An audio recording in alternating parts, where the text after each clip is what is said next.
Hi, Analisa Six here with the Sober Curator and the Lady of Leisure to bring you the October 2023 horoscope for the zodiac sign of Aquarius for sun and rising placements. That is the most eloquent I've said that spiel all morning. It's afternoon, all day. All right, Aquarius, let's jump into your horoscope for October. It's Libra season. Libras actually get along with Aquarius very well. Air likes air. Libra's cardinal air, your fixed air. It's very harmonious. You guys make a trine to each other. So we've got the sun trining you, bringing vitality, life, energy to you. We also have Pallas Athena here, Mars, and the South Node in Libra.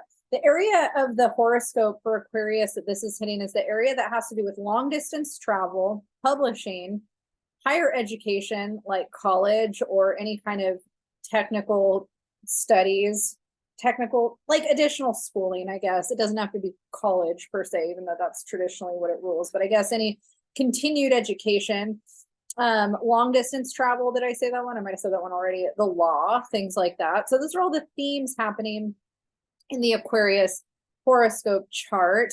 Mars here brings a little bit of conflict and tension. So, and having the South Node here too, I would assume that if you've been in a state of questioning your values and belief systems, and maybe there's certain values or belief systems you feel like you're having a hard time with, or you're feeling conflicted with or frustrated by, I would not be overtly surprised by that. If you have had travel plans and those have been a little bit wonky so far as we get October started, Mars could, be messing with that a little bit too, especially if it's long distance.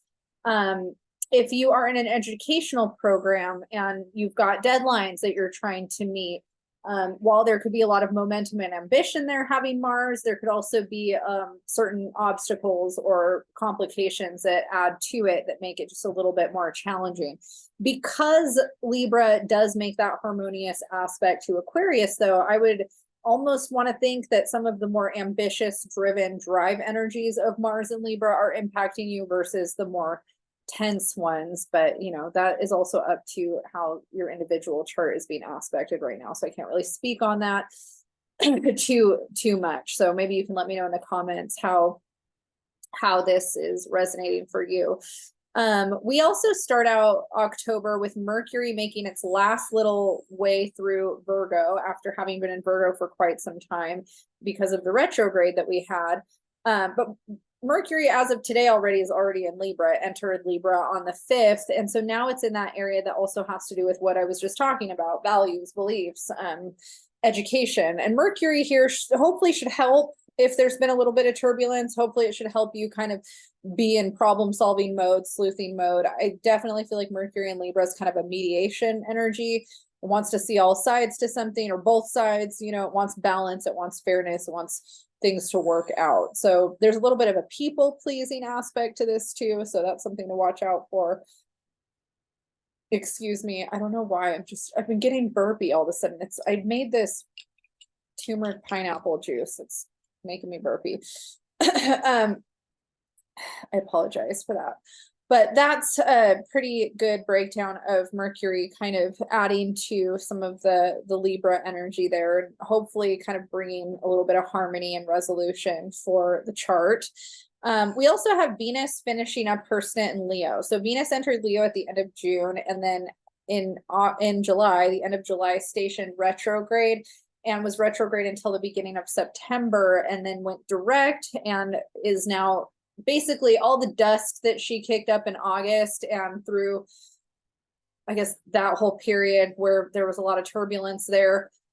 She's been going back through and trying to fix it all and heal it all and sort it out and work it all out. And the area of the chart that's been hitting for Aquarius is the area that has to do with relationships. And so what's interesting is that Venus rules relationships. She is the planet that represents how we are relating in romantic partnership, but also just close partnership.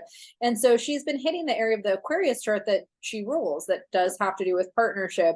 And so if you had turbulence in your relationship or close relationships with others, it could be a business partner, it could be a best friend, it could be your romantic partner, people you're dating. That was a big theme. And so hopefully by now that she's finishing this stint, you're in a better place than you were. or you're trying to heal from anything that just happened. And Leo is the opposite of Aquarius. So in the zodiac, they are opposing each other. Leo is fixed fire and Aquarius is fixed air. And a lot of the things that happen between Leo and Aquarius that are kind of challenging is that Aquarius is very group focused and very centered on others and friends and kind of like community and how does this all fit within the community or the friend group. And Leo, while Leo loves to share and connect with other people, it's a little bit more intimate. It's less community oriented. It's more of how am I intimately sharing myself with others, and not just for others, but also for myself. How I'm seeking validation from others just as much as they're seeking it from me. And how am I connecting in that way? Where sometimes Aquarius, while they might also be seeking validation from the community, it's in this bigger, broader way, whereas Leo, it's a little more intimate. And so there could have been a theme where you, Aquarius, might have been concerned with how you were being perceived within a relationship dynamic. Maybe you had to work more on how you were intimately connecting with another person or partner. Your confidence and your self-worth and value might have come up during that time. And so again, like I said, hopefully now that Venus is kind of out of that period, you're, working through kind of the last little bits of it. She's going to enter Virgo on the 9th. And that's going to be the area that still has to do with relationships. It's the area that rules marriage, shared assets and resources, taxes, sex, death and rebirth, transformation, those types of things. And Venus here does bring healing, resolution, abundance. It's a positive energy. So hopefully whatever you went through, things start to get better as the month progresses, because Venus is going to be in Virgo here for the rest of the month. If you're dealing with any kind of loans or money, inheritance, that kind of stuff, this is also a blessing towards those things. Of course, read the fine print. It's in Virgo. You want to make sure that you're very organized and meticulous with anything regarding that stuff, but this is considered to be a supported and fortunate kind of energy here. Mars is in Libra until the 12th. So we already kind of talked about Mars's influence here. And then Mars is going to enter its sign of domicile, where it likes to be, in Scorpio on the 12th. And Mars in Scorpio is going to be in the area of the Aquarius chart that has to do with career. Even though Mars in the area of career in a sign that it likes to be in is positive in a lot of ways, in the sense that it makes you very driven and almost power hungry in a way, where it's like, I want to elevate, I want to rise in my career and what I'm doing. And maybe you feel a lot of pressure or momentum. It makes a hard aspect to Aquarius. So they square each other. There's tension there. Sometimes that pressure makes diamonds though. So I think that there's an opportunity for that pressure to elevate you and help you grow. However, it doesn't come easily. Whatever way you're elevating, there's going to be conflict, there's going to be challenges, there's going to be obstacles that you have to overcome. And the way that you overcome them is going to be very imperative to how you are treated and dealt with in the work that you're doing and the career that you're in. So it's going to be a challenging time, but there's a lot of opportunity for growth. Mercury is going to join the Scorpio party on the 22nd. So again, you might have to learn how to have more confrontational communication at work. It really depends on your career and what you're doing. Like, this energy could be really good for a boss. Like, if you're a boss and you are a heavy hitter and you got to meet sales goals and kind of, financial quotas, or what am I saying? I'm not in sales anymore. I don't know what I'm saying. I've separated myself out from so much of that business world that now I feel like I'm just talking out my ass.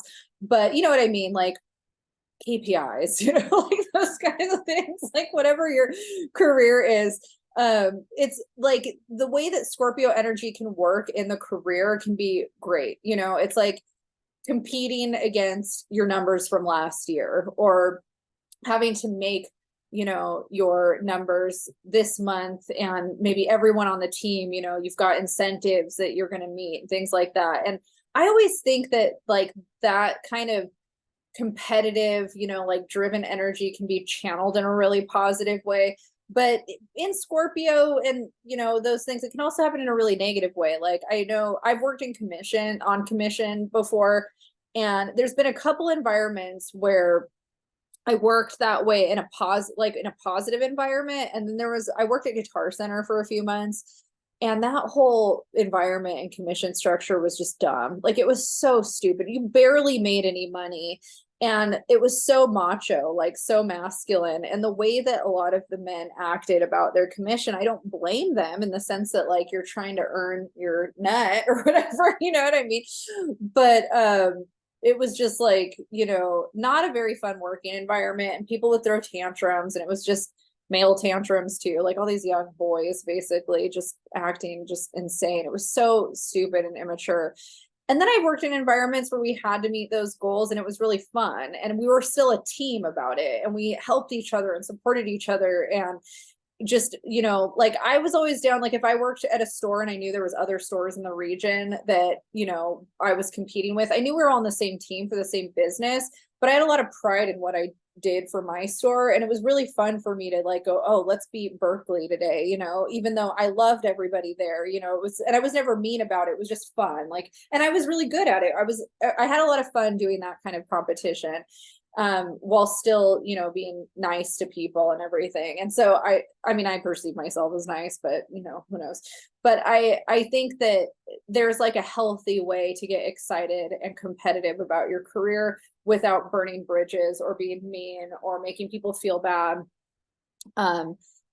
Obviously that's a side of capitalism that is hit or miss. We can burn ourselves out and we can stress ourselves out. And so you might be writing that balance of, how do I stay motivated and excited about this without letting the patriarchal capitalistic side of it burn me out or destroy me. Like, that might be a part of it that comes up for you too. I personally really enjoyed that in the right environment, but it took, like, if there was a bad environment, a toxic working environment, it killed all of that for me. It was not fun at all. So you might be kind of in that, question of, like, is this fun for me? Is this worth it? Is this something I like doing? If you're self-employed too, a lot of times you're just trying to meet your own goals. And so sometimes this can be a really good energy for that. But one of the downsides sometimes of being self-employed is, and just employed in general, but especially self-employed, is the comparison game, where oftentimes if we think somebody is doing better than us in our same career, we might feel,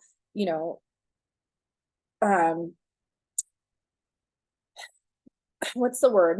People are passive aggressive, straight up aggressive, jealous, envious, competitive in all the wrong ways, and so I think one of the things to remember is that if somebody's doing something better than you or something that you admire, use it as a learning opportunity and find a way to grow and evolve within your lane and what you're doing, and be inspired by the fact that somebody else figured out a way to do it better. That happens to me constantly. I feel like I had a business that I built that was flourishing and doing great.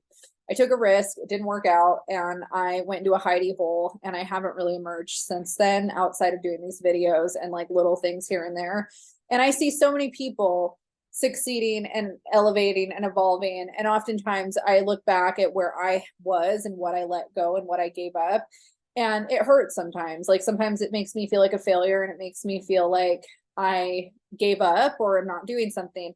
But I'm doing a course correct right now, and I have to remember that. And I'm that kind of person. Like, if something is not in alignment for me, I will dismantle everything and burn it down to course correct and come back doing it better later. And I've always been that way. And so I think that there can be a balance between recognizing when you feel inspired to elevate and do something better and course correct, versus doing something just for the sake of trying to compete with somebody else, but it's not really something that you want to do, if that makes sense. I hope that makes sense. Might not resonate for every person watching this, but that's how some of the Mars, Mercury, Scorpio energy can manifest within a career placement.